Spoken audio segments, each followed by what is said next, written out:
আর এবার যে বড় খবরের দিকে নজর রাখতেই হচ্ছে। কালনায় শুট আউট, এক যুবককে গুলি করে খুন, পয়েন্ট ব্ল্যাঙ্ক রেঞ্জ থেকে গুলি করে চম্পট দুষ্কৃতীদের। কালনা স্টেশন সংলগ্ন মধুবন এলাকার ঘটনা। সোমবার রাত 10টা নাগাদ চায়ের দোকানে আড্ডা দিচ্ছিলেন যুবক। আচমকাই বাইকে চেপে এসে যুবকের মাথায় পরপর 2টি গুলি চালায় দুষ্কৃতীরা। ওই যুবক হুগলির চুঁচুড়ার বাসিন্দা বলে জানা গেছে। কি কারণে খুন, কেন খুন হতে হলো এক যুবককে, তদন্তে পুলিশ। যে মারা গেছে উনি হচ্ছে রাজা বলে ডাকনাম বলছে, আমরা যেহেতু জানি না গো। গুলি করেছে একদম কপালে, দুটো গুলি। হ্যাঁ, দুটো গুলি। আমরা এখানে 2-2.5 মাস ধরে দেখছি, মুখ চিনি, রাস্তাঘাটে দেখা হয়, হাই হ্যালো করে, ভাই কেমন আছো, দাদা কেমন, সবার সাথে কথা বলে। কিন্তু আমরা শুনলাম যে ওর বাড়ি চুঁচুড়ায়, তবে ওখান থেকে কি কারণে এসছে আমরা কেউ সঠিক জানি না। কতদিন ধরে আছে এখানে 2-2.5 মাস ধরে আছে। এই বাংলায় যেন গুলি, বোমা, বন্দুক খোলামখুচি হয়ে গেছে। গুলি চলল দক্ষিণ 24 পরগনার মগরাহাটেও। এবার এক ব্যবসায়ীকে লক্ষ্য করে গুলি করে কয়েক লক্ষ টাকা ছিনতাই। মগরাহাটের দিঘিপাড়া এলাকার ঘটনা। ব্যবসায়ী অশোক ছাটুই মাইতির হাটের বাসিন্দা। সোমবার রাতে বাড়ি ফেরার সময় ব্যবসায়ীকে লক্ষ্য করে গুলি চালায় দুষ্কৃতীরা। তার ডান হাতের কবজিতে গুলি লাগে। এখন তিনি হাসপাতালে চিকিৎসাধীন। এরই মাঝে কয়েক লক্ষ টাকা ছিনতাই করে পালায় দুষ্কৃতীরা। অভিযোগ, তদন্ত শুরু করেছে পুলিশ। বয়ান রেকর্ড করা হয়েছে যখন ব্যবসায়ী। আর উনি তাগাদা করতে গিয়েছিল, ঠিক আছে, তাগাদা করতে গিয়ে টাকা পয়সা অ্যারেঞ্জমেন্ট করে আনছিল, সম্ভবত গুলি করেছে। তারপরে ওনাকে আমরা গিয়ে আবার উদ্ধার করে নিয়ে এসে হসপিটালে নিয়ে আসি। আমরা বুঝতে পারছি টাকার ব্যাগও নেই। দুজন বাইকার যারা হেলমেটে যাদের মুখ ঢাকা ছিল, তাদের তরফ থেকে যেটা উনি খুব কনফার্ম করে বলতে পারছেন না, ওনার একটা লেফট আর্মে একটা ইঞ্জুরি আছে। তো সেটা that has to be confirmed by experts. তো যে ধরনেরই হোক, একটা অ্যাসল্টের ঘটনা ঘটেছে। ওনার কাছ থেকে আমরা কিছু সাসপেক্টের নামও পেয়েছি। আমরা খুব তাড়াতাড়ি এটা করে নেব। দেবদেবীদের ছবি হাতে বিজেপিকে বিঁধতে গিয়ে হিন্দু শব্দ উচ্চারণ। সংসদের অধিবেশনে বিরোধী দলনেতা হিসাবে প্রথম বক্তব্যেই বিতর্ক তৈরি করলেন রাহুল গান্ধী। উত্তাল হল লোকসভা। ক্ষমা চাওয়ার দাবি তুললেন অমিত শাহ।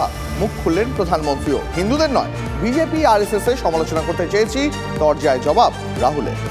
और जो लोग अपने आप को हिंदू कहते हैं वो 24 घंटा हिंसा हिंसा हिंसा। সোমবার রাষ্ট্রপতির প্রারম্ভিক ভাষণের ওপর আলোচনায় বক্তব্য রাখতে উঠেছিলেন রাহুল গান্ধী। লোকসভার বিরোধী দলনেতা হিসেবে এটাই ছিল তার প্রথম বক্তব্য। সেই প্রথম ভাষণেই সংসদে শোরগোল ফেলে দিলেন তিনি। এদিন শিবের ছবি হাতে নিয়ে বক্তব্য শুরু করেন রাহুল। তিনি দাবি করেন শিবের ছবিতে অহিংসার বার্তা রয়েছে। এরপরে বিজেপিকে কটাক্ষ করতে গিয়ে বিতর্কিত মন্তব্য করে ফেলেন তিনি। सारे के सारे महापुरुषों ने अहिंसा की बात की, डर मिटाने की बात की। डरो मत, डराओ मत। शिव जी कहते हैं डरो मत, डराओ मत। अभय मुद्रा दिखाते हैं। जो लोग अपने आप को हिंदू कहते हैं वो 24 घंटा हिंसा हिंसा हिंसा, नफरत नफरत नफरत, असत्य सत्य असत्य। आप हिंदू हो ही नहीं।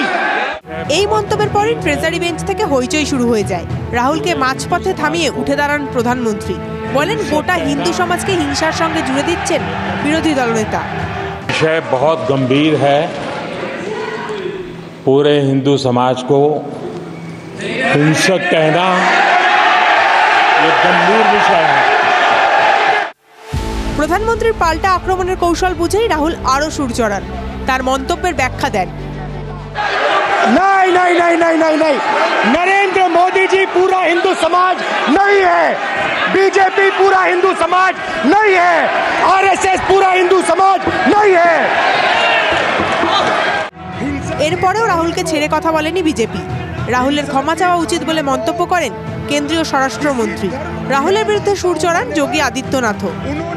करोड़ों लोग अपने आप को गर्व से हिंदू कहते हैं, गर्व से हिंदू कहते हैं। क्या वो सभी लोग हिंसा की बात करते हैं, हिंसा करते हैं? मैं मानता हूं मान्यवर, उन्होंने इसकी माफी मांगनी चाहिए। भारत माता के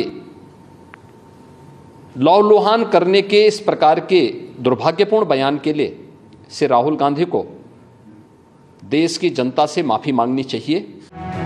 शेषमेश दादार होए बैठ धरें प्रियंका गांधी। हिंदुओं का अपमान नहीं कर सकते, बहुत स्पष्ट बोला है उन्होंने। उन्होंने बीजेपी के बारे में बोला है, उन्होंने बीजेपी के नेताओं के बारे में बोला है। বিরোধী দলনেতা হিসেবে এই প্রথম ইনিংসটা ঝোড়োভাবে শুরু করেছিলেন রাহুল গান্ধী। স্পিকার ওম বিড়লাকে প্রশ্ন ছুড়ে দিয়েছিলেন প্রধানমন্ত্রীর সামনে উনি ঝুঁকে পড়েন কেন, কিন্তু মাঝপথে কিছু ছবি দেখিয়ে বক্তব্য রাখতে গিয়েই তাল কাটল, নাকি জেনে বুঝেই এই পথে পা বাড়িয়েছিলেন রায়বরেলির সাংসদ। Bureau report, TV9 Bangla.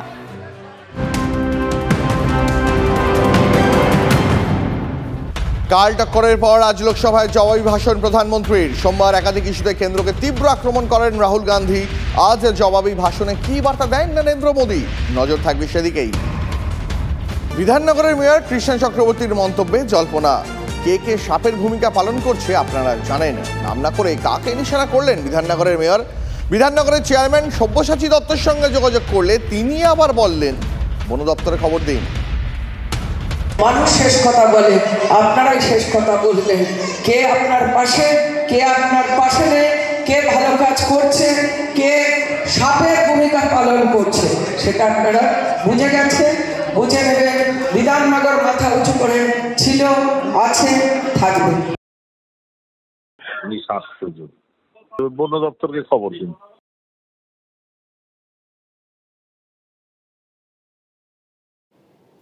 যিনি এক সময় মমতা বন্দ্যোপাধ্যায়কে আক্রমণ করেছিলেন তিনি এখন নানা অভিযোগ করছেন। তার চিরকুট পৌঁছে যাচ্ছে নাম না করে এবার সব্যসাচী দত্তকে নিশানা তৃণমূল বিধায়ক তাপস চট্টোপাধ্যায়ের। আমাদের চিরকুট নিয়ে যাবার মতো কোনো বিষয় কিছু নেই। আমাদের চিরকুট ধরানোর লোক নেই, আমাদের চিরকুট ধরানোর লোক নেই। একজন মানুষ যিনি মমতা বন্দ্যোপাধ্যায়কে গালাগাল দিয়ে বলছেন বেগম মমতা, যিনি বলেছেন মমতা ব্যানার্জি তার পরিবার চুরি করেছেন, তিনি এত তাড়াতাড়ি তার চিরকুট কখনো অ্যাকসেপ্ট হতে পারে না। তার চিরকুট অ্যাকসেপ্ট হতে হবে তখন যখন দলের মুখে তাকে বিষয়টাকে প্রমাণ করতে হবে। এত তাড়াতাড়ি অ্যাকসেপ্ট করা যাবে না। যে লোকটা চিরকুট দিয়েছে, আজকে বলুন না সল্টলেক কবে তৈরি হয়েছে? সল্টলেকের সুজিত বসুর জন্মাবার আগে থেকে ওখানে বিষয় আছে কিন্তু সুজিত বসুর লোকটা তো আপনাদেরই দলে। আমি কোন দলের জানি না, আমাদের দলের কি দলের দেখুন ছিলেন কোনো ভাড়া করা দলে, এসেছিলেন ভাড়া করা। আমার নিউ টাউনে জমি চলে গেছে মানুষ, এই জমি হারা মানুষগুলো যদি কোনো জায়গাতে বসে থাকে তাদেরকে শুধু বুলডোজার দিয়ে সরানো যায় না। তার জন্য মানবতা লাগে, তার জন্য বিষয় লাগে, সব মানুষের ওপিনিয়ন লাগে। রাজারহাটে জন্মালাম, এত বছর ধরে রাজারহাটে রাজনীতি করলাম, রাজারহাটের বিষয়ে আমাদের কিছু বলার আছে। আমরা যদি সেই বলার সুযোগটা না পাই তাহলে তো কোনো জায়গায় বিষয়টা থাকবে। নজর রাখবে এই মুহূর্তে আরো একটি গুরুত্বপূর্ণ খবরে। সিবিআই এর গ্রেপ্তারিকে চ্যালেঞ্জ করে মামলা কেজরিওয়ালের। আজ দিল্লি হাইকোর্টের বিচারপতি নীনা বানশাল কৃষ্ণের বেঞ্চের শুনানি। আবগারি দুর্নীতি মামলায় গত 26শে জুন দিল্লির আপ সুপ্রিমোকে গ্রেপ্তার করে সিবিআই।